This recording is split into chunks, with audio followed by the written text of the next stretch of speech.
Direct violence of course बहुत सारी चीज़ें हैं जो बच्चों को टारगेटेड होती है, जैसे कभी कभी डिसिप्लिन करना। बहुत कंट्रीज से आए हुए लोगों को ये होता है कि हम बच्चे को एक थप्पड़ मार देते तो क्या होता है, हमें तो अपने पेरेंट्स ने ऐसे ही बड़ा किया था, हम तो अच्छे निकल आए। नॉर्मलाइज किया हुआ है हाँ, ना तो वो उसको। नॉर्मलाइज करते हैं, वो यहाँ के सिस्टम से क्लैश हो जाता है। तो ये चीज़ है कि बच्चे अगर पीस मेकर का रोल कर रहे हैं तो पेरेंट्स को एक मोमेंट डीप ब्रेथ लेके सोचने का टाइम है कि क्या हम सही में कुछ गलत कर रहे हैं, और ये भी बच्चों के रोल से समझने का मौका उनको है कि बच्चे हमारे बीच में आके कुछ कर रहे हैं जो बच्चों को समझ आ रहा है हम कुछ मिस कर रहे हैं। ਅੱਜ ਦਾ ਵਿਸ਼ਾ ਥੋੜਾ ਜਿਹਾ ਕਾਨੂੰਨੀ ਪਰ ਸਾਡੇ ਸਾਰਿਆਂ ਨਾਲ ਜੁੜਿਆ ਹੋਇਆ।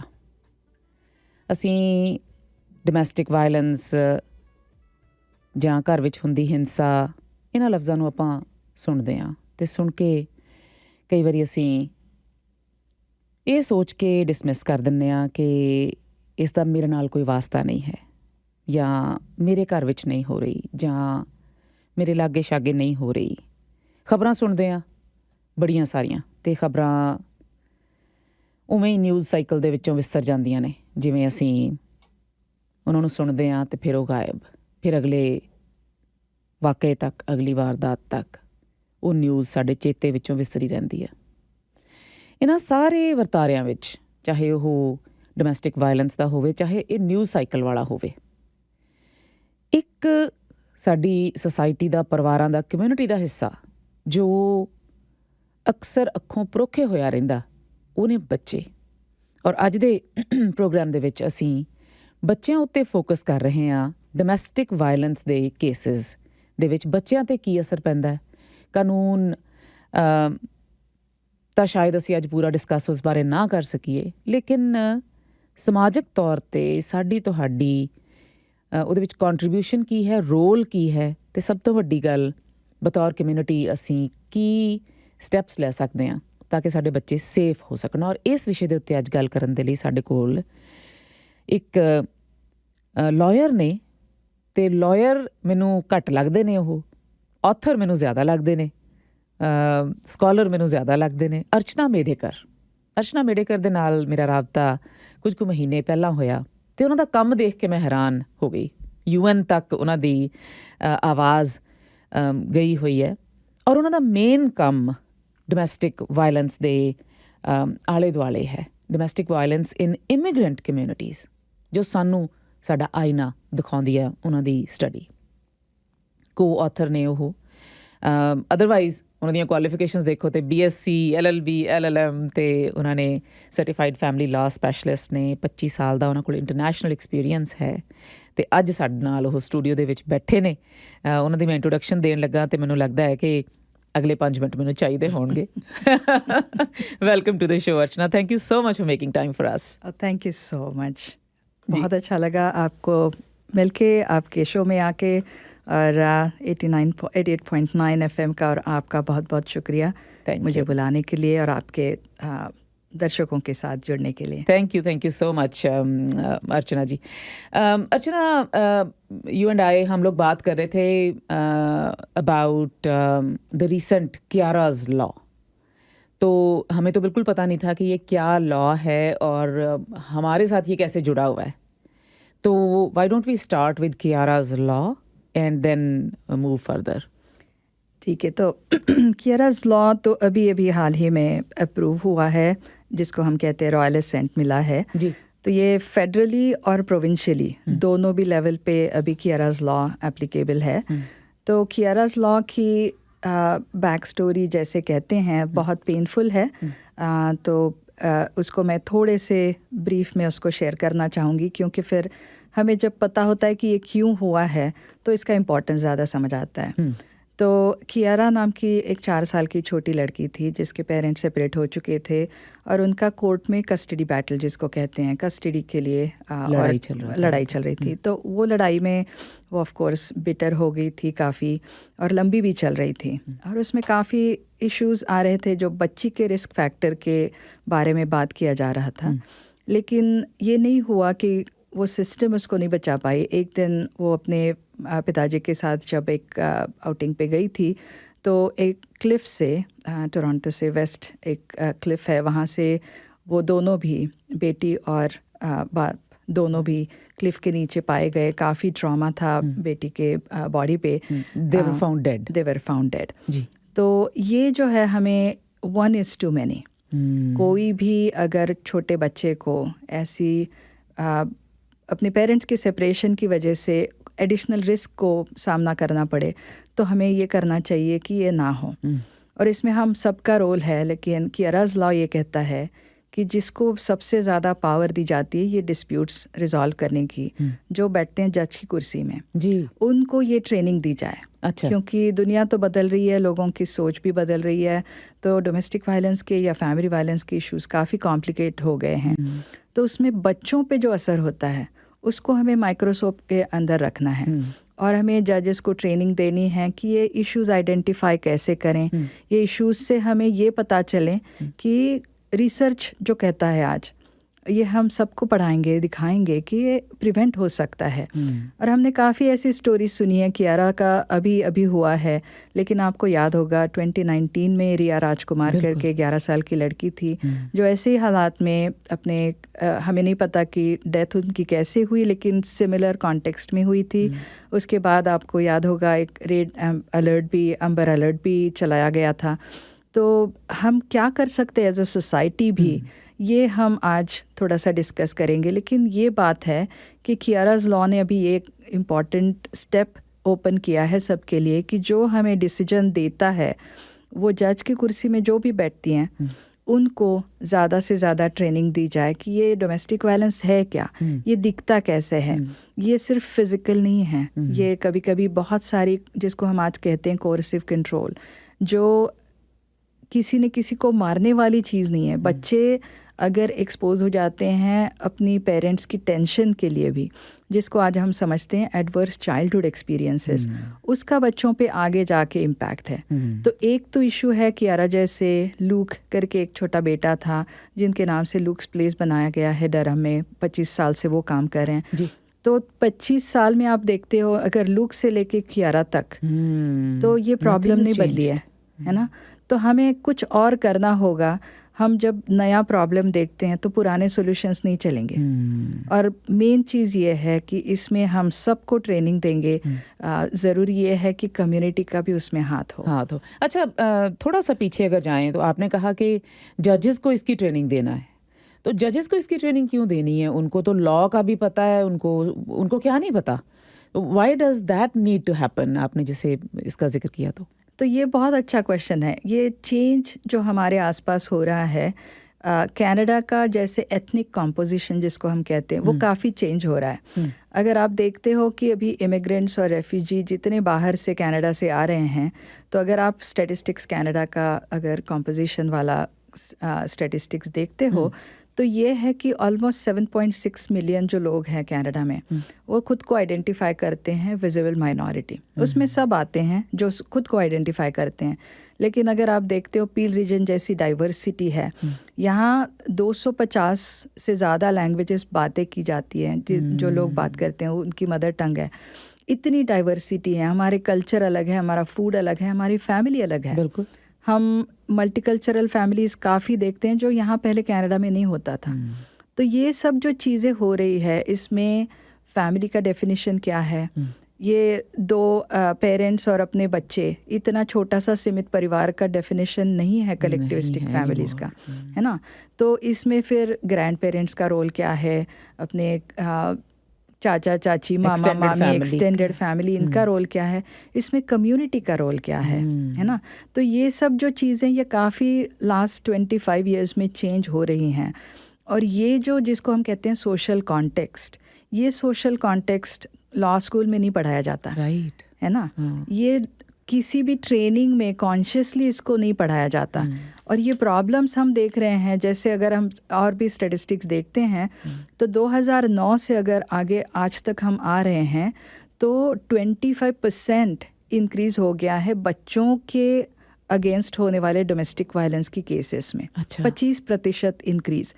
अगर एक 2021 का स्टेटिस्टिक्स है उसमें अगर हम देखते हैं तो इसमें जिसका इम्पैक्ट होता है, जैसे हमने कियारा की बात अभी की या रिया राजकुमार की, ऐसे जो बच्चे अपनी जान ये प्रॉब्लम में जिसकी लिथैलिटी हम कहते हैं अपनी जान खो जाते हैं, ऐसे बच्चों का केस ऑलमोस्ट 25,000 केसेस कनाडा में हो रहे हैं।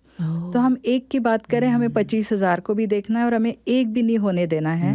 तो ये जो साइकिल ऑफ अब्यूज़ है इसको समझना बहुत ज़रूरी है। तो इसलिए ये ज़रूरी है कि हमारे जजेस को भी ये चीज़ की ट्रेनिंग हो, क्योंकि जजेस जो आते हैं तो अपनी अपनी सोशल बैकग्राउंड से आते हैं, तो उनको अपनी खुद की लाइफ में जो देखने को मिलता है उससे ज़्यादा बहुत कुछ सोसाइटी में हो रहा है।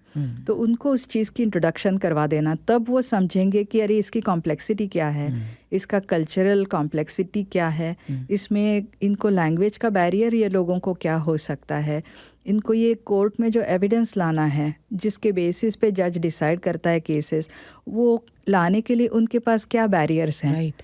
और दूसरा इशू ये है कि रेफ्यूजीज़ भी हम अभी कनाडा में जो देखते हैं, वो जहाँ से आते हैं उन्होंने सिविल वॉर देखा है, उन्होंने बहुत डिस्ट्रक्शन देखा है, उन्होंने बहुत ट्रॉमा अपने अंदर रखा है। बिल्कुल। वो आज यहाँ आए हैं, अपना रीसेटलमेंट कर रहे हैं, लेकिन उनकी फैमिलीज़ में भी बच्चों पे असर है, उनके खुद के पेरेंटिंग पे असर है। और वो सपोर्ट्स अगर हम पहले से दे दें लोगों को, जिसको हम कहते हैं प्रिवेंशन, तो वो तो ज़रूरी है। लेकिन जब भी एस्केलेशन होता है तो वो सारा जो कॉन्टेक्स्ट है, तो हम हर एक बंदे को एक ह्यूमन बीइंग जैसा देखें, जिसको हम कहते हैं पीपल सेंट्रिक जस्टिस। राइट। तो वो अगर हमें करना है, और दूसरा जो है एक्सेस टू जस्टिस, कि जो फैमिली कोर्ट के और जज के सामने हैं उनकी कल्चरल बैकग्राउंड क्या है, उनकी लिंग्विस्टिक नीड्स क्या है, उनके फैमिली का अंडरस्टैंडिंग क्या है, और फिर उनको जज करें।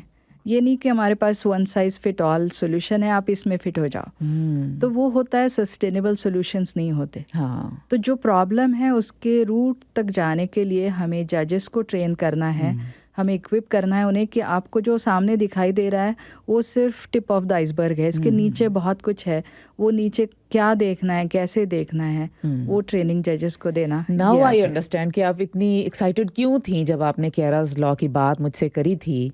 नाउ आई अंडरस्टैंड कि उसके जितना हमें ऊपर दिखाई दे रहा है उससे कई गुना वो नीचे है। लाइक उसके नीचे जितना काम हुआ है और होना है, it's way way way deeper than what we सी।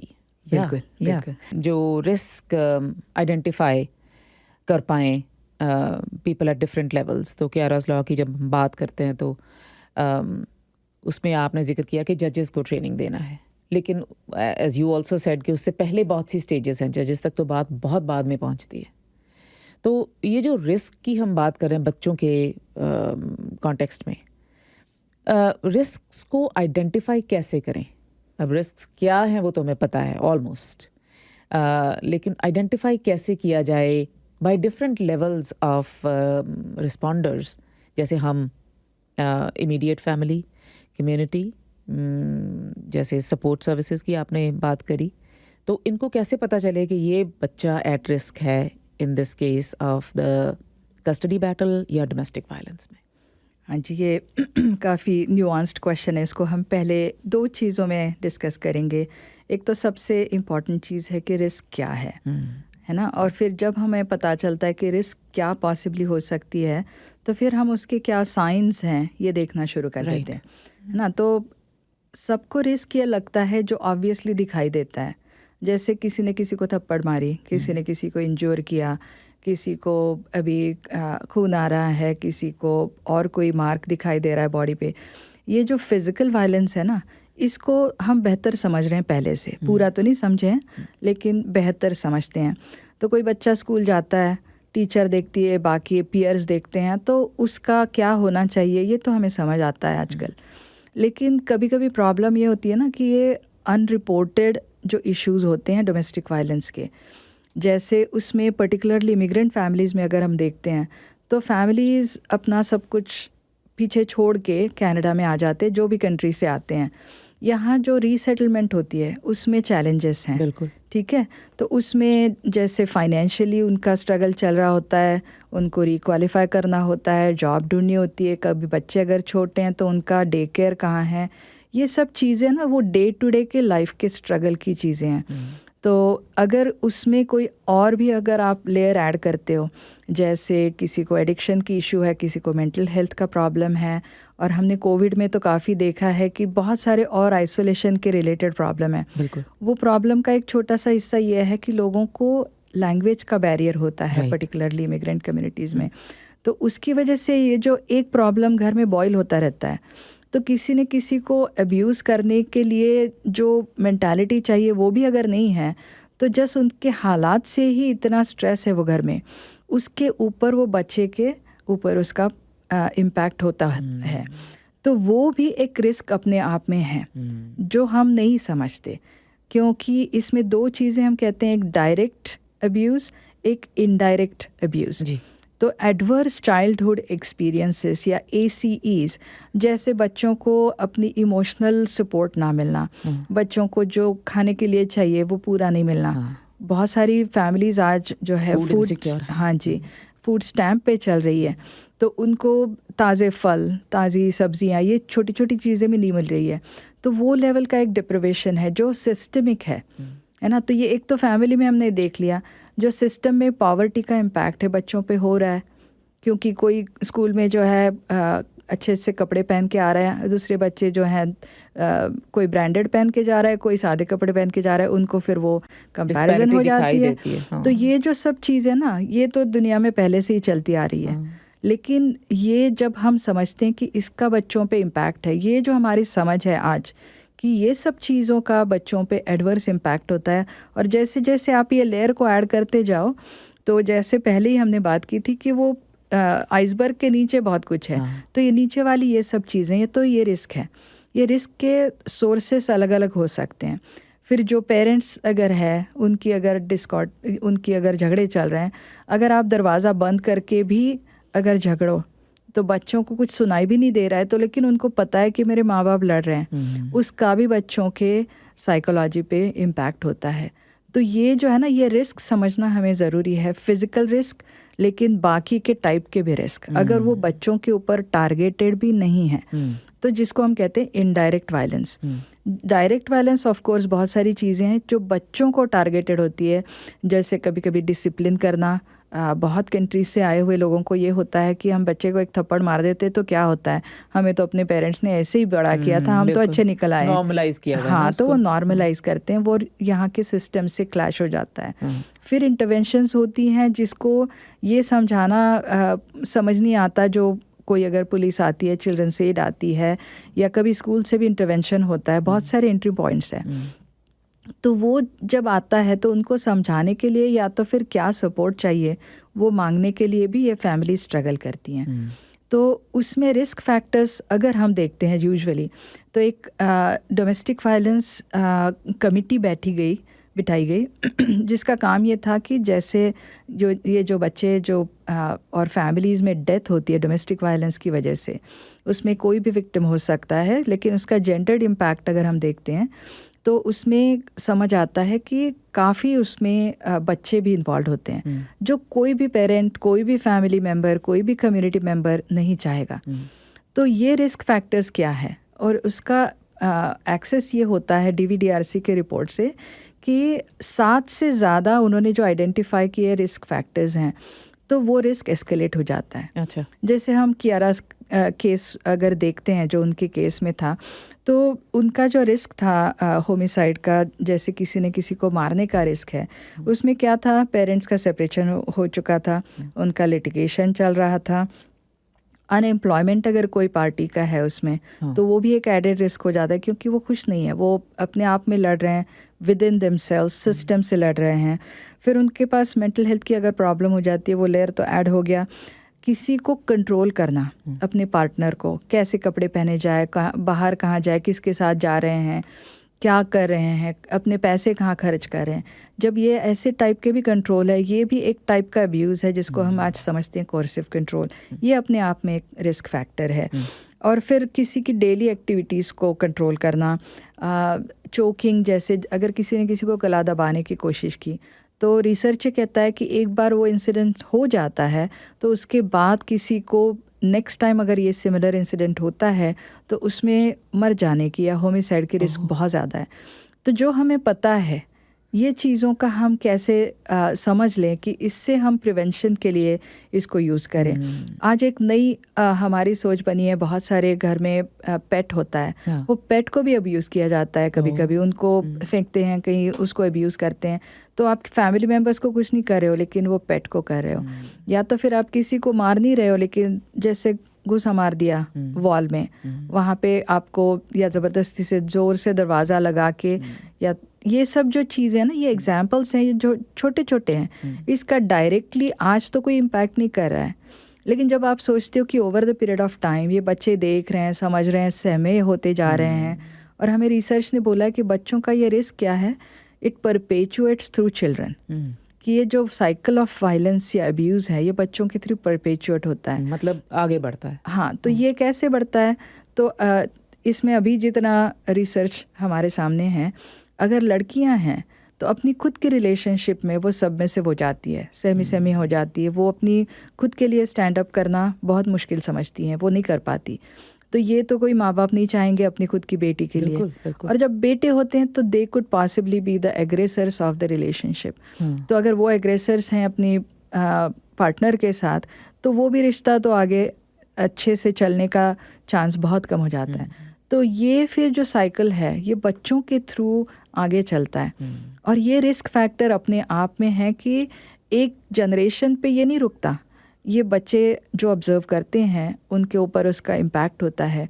और बच्चों पे होने वाले काफ़ी हम डिस्कस करेंगे आगे जाके कि क्या टाइप के उनके ऊपर इसका इम्पैक्ट हो सकता है।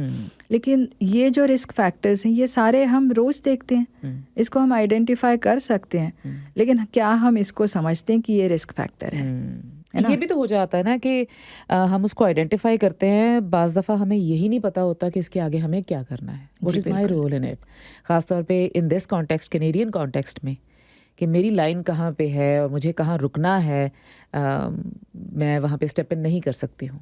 बिल्कुल, तो ये भी हो जाता है। अब ये होता है कि जब हम बड़े हो रहे थे, मैं एक्चुअली इंडिया में बड़ी हुई हूँ, तो अगर आगे कहीं से चल रहे हैं तो कोई अंकल है, कुछ उन्होंने देख लिया तो घर पे कॉल चली जाती थी, या तो वो आके पूछते थे। यहाँ तो ये सोशल जो आपका नेटवर्क है, कम्युनिटी नेटवर्क, उसको बनाने में टाइम लगता है। पर्टिकुलरली 0 to 5 years जो न्यू कमर्स आते हैं, जब तक उनका ये सोशल नेट नहीं बनता तो उनके लिए बहुत सारी, उनके खुद के लिए और उनके बच्चों के लिए काफ़ी रिस्क्स हैं। तो ये हम कर सकते हैं 3 लेवल पे, जैसे आपने कहा था, हम आर्टिफिशियली है वो लेयर्स जस्ट समझने के लिए। तो एक तो जैसे आपने कहा कि इमीडिएट फैमिली में, कि हमारी खुद की फैमिली में क्या हो रहा है इसको देखें हम। दूसरा है कि कम्युनिटी लेवल पे, जो भी कम्युनिटी आप मानते हैं, जैसे वो कम्युनिटी आपके रिलीजियस कम्युनिटी होगी, या तो आपके प्रोफेशनल कांटेक्ट की वजह से होती होगी, या आपके घर के आसपास के रहने वाले लोग, आपके नेबरहुड वाले, वो आपकी कम्युनिटी होगी, या तो फिर कोई इंटरनेट पे जाके अपनी वर्चुअल कम्युनिटी बना लेता है। तो बहुत सारी टाइप की कम्युनिटी आज हम समझते हैं। आप जो जहाँ कंफर्टेबल है वो कम्युनिटी पे काम करें। और फिर तीसरा एक लेयर आता है कि जो प्रोफेशनल्स हैं, जैसे अलग अलग प्रोफेशनल्स लोगों के साथ काम कर सकते हैं। आज टीचर्स डे है तो एजुकेशन का इम्पोर्टेंस है, तो ऑफ कोर्स टीचर्स के रोल काफ़ी इम्पोर्टेंट है, क्योंकि हर बच्चा स्कूल जाता है। सपोर्ट सिस्टम स्कूल का है, उनका काफ़ी ज़्यादा रोल हो जाता है। और जहाँ प्रॉब्लम्स हैं वहाँ पुलिस की भी रोल होती है, चिल्ड्रंस एड सोसाइटी की रोल होती है, काउंसलिंग कभी कभी ज़रूरत है लोगों को, कि जैसे खुद के प्रॉब्लम्स को फेस करें तो उनके लिए या उनके बच्चों के लिए बहुत रेजिस्टेंस है। पर्टिकुलरली बहुत सारी कम्युनिटीज़ जो बाहर से आती हैं उनके मन में कि काउंसलिंग हमें नहीं ज़रूरत, उसको नीचा देखते हैं काउंसलिंग करने के लिए। तो ये सोचते हैं हम इन वेरी क्रूड वर्ड्स कि मैं कोई पागल थोड़ी हूँ कि मुझे इस तरह का इलाज चाहिए। हाँ, तो ये प्रॉब्लम हमें धीरे धीरे इसको चेंज करना है कि जब चाहिए सपोर्ट मांगने में कोई कमी नहीं है।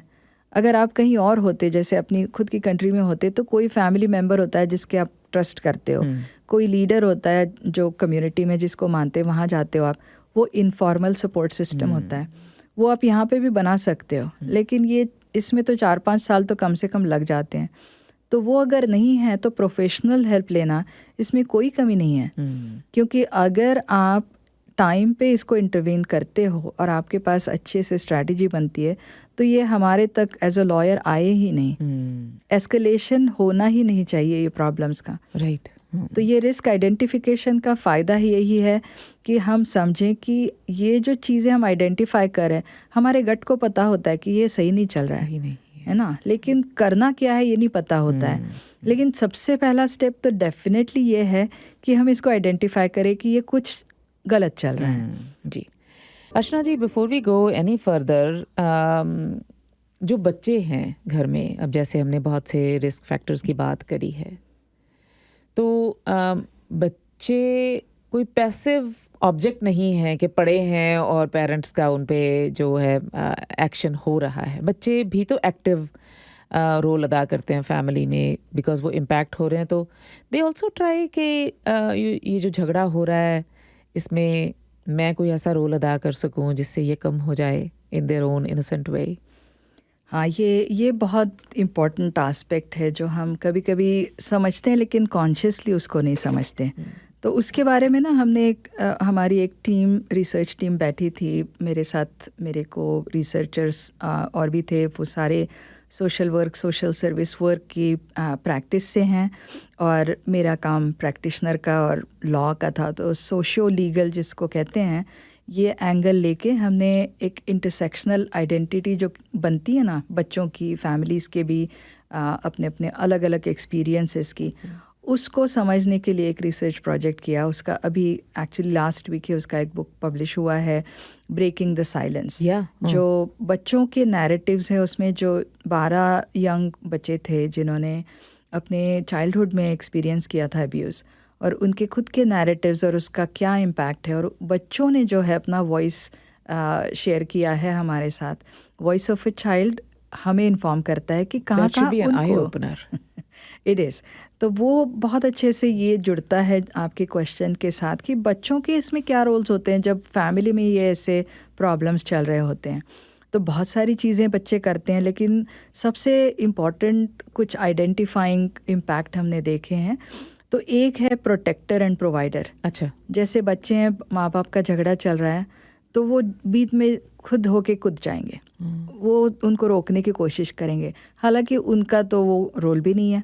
लेकिन बच्चे अलग अलग एज के बच्चे हैं, अलग अलग टाइप से इंटरवीन करने की कोशिश करेंगे।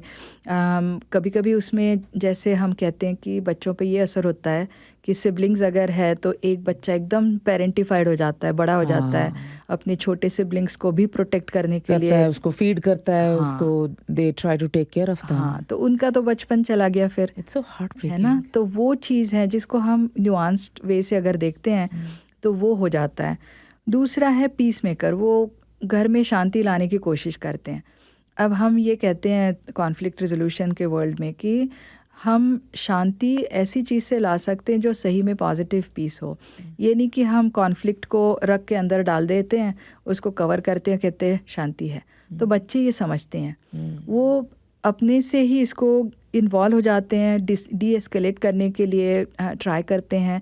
कभी कभी उसमें भी बच्चे इंजोर हो जाते हैं अगर फिज़िकल फाइट्स हैं। तो ये चीज़ है कि बच्चे अगर पीस मेकर का रोल कर रहे हैं तो पेरेंट्स को एक मोमेंट डीप ब्रेथ लेके सोचने का टाइम है कि क्या हम सही में कुछ गलत कर रहे हैं। और ये भी बच्चों के रोल से समझने का मौका उनको है कि बच्चे हमारे बीच में आके कुछ कर रहे हैं जो बच्चों को समझ आ रहा है हम कुछ मिस कर रहे हैं। तीसरा टाइप है चैलेंजर। बहुत सारे बच्चे हैं ना, इनको फेयरनेस की और जस्टिस की जो कॉन्सेप्ट है बड़ी स्ट्रांग हो जाती है। तो उनको पता होता है कि जो चल रहा है ना, तो ये उसको चैलेंज कर रहे हैं। तो जो भी अब्यूज़र है, इतनी भी उनकी छोटी सी उम्र होगी, लेकिन वो चैलेंज करेंगे। जो पेरेंट अब्यूज़ कर रहा है, जो अब्यूज़ हो भी रहा है, उनको भी चैलेंज करेंगे कि आप इसको क्यों सह रहे हो। तो बहुत सारे प्रॉब्लम्स ऐसे होते हैं कि वो बच्चे एकदम से उसमें से अपना चाइल्डहुड खो देते हैं ये सब चीज़ों में, और अलग सा रोल ले लेते हैं जो उनका रोल नहीं होना चाहिए, जो खुद पेरेंट्स को देखना चाहिए। It's a huge burden. तो उनका जो उसका जो इम्पैक्ट उनके मन पे रहेगा पूरा अपनी ज़िंदगी तक वो करते हैं। तो ये हमें समझना है कि जब भी कोई इंटरवेंशन होती है, कोई भी अगर कम्युनिटी करती है या एज अ प्रोफेशनल भी हम करते हैं, तो बच्चों से हम समझ लें कि ये फैमिली की स्ट्रेंथ्स क्या है और ये फैमिली के चैलेंजेस भी क्या हैं। तो वो हम कभी नहीं करते। अब तक तो इतना समझा गया है कि बच्चों को क्या समझता है, बच्चे तो छोटे हैं, ये तो हमारा काम है एज पेरेंट्स डिसाइड करना। लेकिन जब चीज़ें ठीक से नहीं हो रही होती है तो बच्चे समझते हैं, समझदार होते हैं। रिफ्लेक्शन, हाँ, एग्जैक्टली। और बच्चों में ना ये नहीं होता जो हम एडल्ट होने की बात करते हैं। हम अपना जो परसेप्शन है ना, इसको काफ़ी डिफरेंटली करते हैं जो बच्चों का होता है। तो बच्चे इसको ब्लैक एंड वाइट में देख सकते हैं, है ना, उनको ग्रेज नहीं दिखाई देती। तो हम कहते हैं कि चिल्ड्रंस राइट के जो अभी आगे इश्यूज चल रहे हैं, तो हम उनको वॉइस देते हैं। ये नहीं है कि वो सारा फाइनल डिसीजन वो करेंगे, लेकिन अगर उनकी वॉइस ही नहीं सुनते और उनके बारे में हम डिसीजंस ले रहे हैं, तो ये होता है कि आगे जाके बच्चों पे उसका भी असर है। हाँ, और इन द बिगर पिक्चर अगर देखें तो कम्युनिटी पे कितना बड़ा असर है, सोसाइटी पे कितना बड़ा असर है कि उन बच्चों को आपने उनकी सुनी ही नहीं। और उनको बच्चों को कैसे इंटरव्यू करते हैं और क्यों करते हैं, ये इसका भी टेक्निक है। यहाँ मैं प्रोविंस में बच्चों को ऑफिस ऑफ चिल्ड्रंस लॉयर से रिप्रेजेंट करती हूँ। ऑफ कोर्स आज जो मैं बात कर रही हूँ अपने खुद के एक्सपीरियंसेस से कर रही हूँ, नॉट OCL की वजह से। लेकिन ये है कि एक टेक्निक होती है बच्चों को इंटरव्यू करने की, उनसे इंफॉर्मेशन निकलवाने की। तो ये नहीं है कि आप कन्फ्रंट करो उनको डायरेक्टली, सिर्फ क्वेश्चन पूछ के आंसर ले लो। उनको भी धीरे धीरे ट्रस्ट बिल्डिंग करके आपको इन्फॉर्मेशन लेनी है। और जब बच्चे आपको ट्रस्ट करते हैं तो बहुत सारी चीज़ें वो आपको बताएंगे जो सही में उनके लिए मायने रखती हैं, जिसका हम कभी सोच भी नहीं सकते उनके ऊपर असर हो रहा है।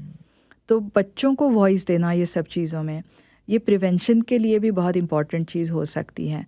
तो बच्चों को जो बोला जाता है, कभी कभी ये होता है ना कि पेरेंट्स को यहाँ के सिस्टम पे ट्रस्ट नहीं होता है, और जेन्युइनली सो जब वो बाहर की दूसरी कंट्रीज़ में आते हैं, उन्होंने वहाँ के सिस्टम्स देखे हैं और यहाँ के सिस्टम में भी चैलेंजेस हैं, वो उनको पता होते हैं। तो उनको लगता है जो अपने घर में चल रहा है बस घर ही में रहे।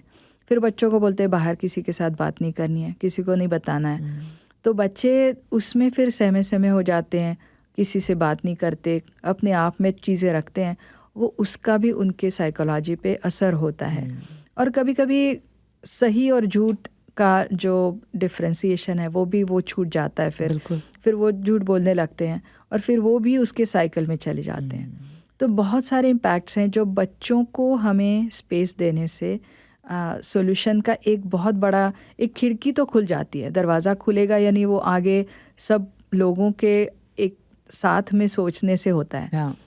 लेकिन बच्चों को वॉइस देना ये बहुत ज़रूरी है, उनको समझना ज़रूरी है।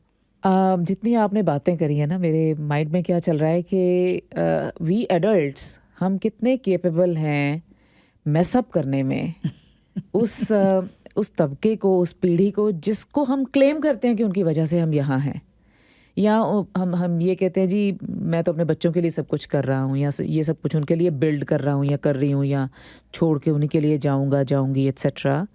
लेकिन जहाँ पे हमें एक्चुअली फोकस करना चाहिए वहाँ नहीं कर रहे हैं हम लोग। नहीं, बिल्कुल नहीं। और इसमें एक और चीज़ है जो ऑफ कोर्स थोड़ी सी हटके हैं, जो हम डिस्कशन पॉइंट पे हैं, लेकिन अगर आप देखते हो कि यहाँ पे एनी गिवन डे कनाडा में 3,000 लोग डोमेस्टिक वायलेंस के शेल्टर्स में जगह ढूंढ रहे होते हैं। उसमें 3,000 अगर पेरेंट्स हैं, सिंगल पेरेंट्स जो अब्यूजिव रिलेशनशिप छोड़ के जाना चाहते हैं, 2,500 उसमें से बच्चे भी हैं, उनके साथ जाते हैं।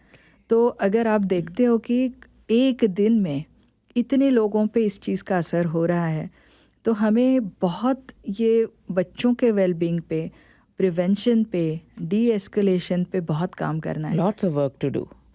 अब जो हमारे लिसनर्स सुन रहे हैं, ऑब्वियसली उनको पता है, उनके आसपास ये हो रहा है, कहीं ना कहीं सुना है, देखा है। As a community, because we are left with 4 minutes actually, तो एज अ कम्युनिटी हमारा, if you can reiterate on that, कि हमारा रोल क्या होना चाहिए जब ये सब कुछ आपने बताया उसकी रोशनी में। हाँ, तो ये बहुत अच्छा आपका सवाल है और मुझे बहुत खुशी है कि मैं ये चीज़ के लिए आपके साथ बात कर रही हूँ, क्योंकि हम कभी समझते नहीं हैं कि किसी ले पर्सन का इसमें कोई रोल हो सकता है। लेकिन सबसे बड़ा रोल इसमें यही है कि जो ग्रास रूट लेवल पे चल रहा है, जो फैमिली में चल रहा है, जो घर घर में चल रहा है, जो जिसका रिफ्लेक्शन कम्युनिटी और अल्टीमेटली पूरे दुनिया पे होता है, वो हम कैसे समझें। तो सबसे इम्पॉर्टेंट चीज़ तो ये है नंबर 1 कि एजुकेशन एंड पब्लिक अवेयरनेस। और ये पब्लिक अवेयरनेस अगर हम बड़ी बड़ी वेबसाइट्स निकाल के उसमें इंग्लिश में अगर इंफॉर्मेशन पोस्ट करते हैं, वो ज़रूरी तो है, लेकिन वो सबकी एक्सेसिबिलिटी के लिए अप्रोप्रिएट मॉडल नहीं है। कोई अलग अलग चीज़ से समझता है, सुनता है, तो हमें अपनी अपनी लैंग्वेजेस में, लोगों की इतनी सारी लैंग्वेजेस में बात करते हैं, तो हमें अलग अलग लैंग्वेज में किसका राइट क्या है, प्रॉपर पेरेंटिंग का मतलब क्या है, जिसको हम कहते हैं पॉजिटिव पेरेंटिंग, ये लॉ के बारे में भी कि क्या आपका करना ये क्राइम हो सकता है, क्या करना सही है, क्या लिमिटेशंस हैं, ये जो अवेयरनेस है अपनी लैंग्वेज में प्रॉपरली अंडरस्टैंड करना, उसके लिए वीडियोस हम बना सकते हैं। कम्युनिटी प्रॉब्लम्स जो है, कम्युनिटी के लीडर्स को या अलग टाइप के जहाँ लीडरशिप रोल लोग ले रहे हैं, उनको समझा के फिर वो अपनी कम्युनिटीज़ के साथ काम कर सकते हैं। ऐसे हब्स हम बना सकते हैं। जो सिर्फ वेबसाइट्स पे पोस्ट होता है उससे कोई ज़्यादा एक्सेस नहीं करता अपने आप में।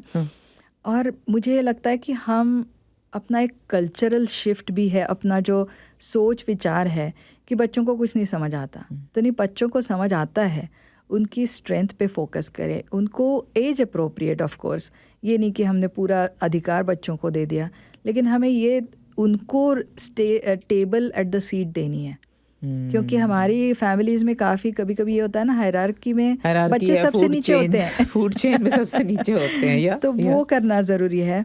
और सबसे इम्पॉर्टेंट ये है ना कभी कभी कि सिस्टम का इम्पैक्ट हमें समझना है कि अगर कोई प्रॉब्लम चल रहा है फैमिली में, जैसे पॉवर्टी में कोई रह रहा है, और जब कोई भी डिफरेंट कंट्री से कोई यहाँ पे आके सेटल हो रहा है as a immigrant, as a refugee, तो उनके जो प्रॉब्लम्स चल रहे हैं उनको काफ़ी टाइप के सपोर्ट देने की ज़रूरत है। तो काफ़ी चीज़ें चल रही है, लोग अच्छा काम भी कर रहे हैं, लेकिन वो कहाँ काम कर रहे हैं और उनका लैंग्वेज अप्रोप्रिएट सपोर्ट कौन सा हो सकता है कि इनको कम्युनिटी में छोटी छोटी चीज़ें होते हैं कि मेरे को ड्राइविंग सीखना है, कहाँ मैं सीख सकती हूँ, यहाँ मुझे और कोई यहाँ की सिस्टम कैसे है, स्कूल में बच्चों को कैसे पढ़ाया जाता है, ये सब छोटी छोटी डेली चीज़ें हैं जो स्टेमिंग ऑफ द कॉन्फ्लिक्ट हो सकती है। तो कम्युनिटी मेंबर्स एक कर सकते हैं कि जिसकी कोई क्वेश्चंस हैं या तो वो खुद आइडेंटिफाई करते हैं कि कोई फैमिली स्ट्रगल कर रही है, तो ये प्राइवेट इशू नहीं है। Domestic violence is not a private issue, it's a social issue.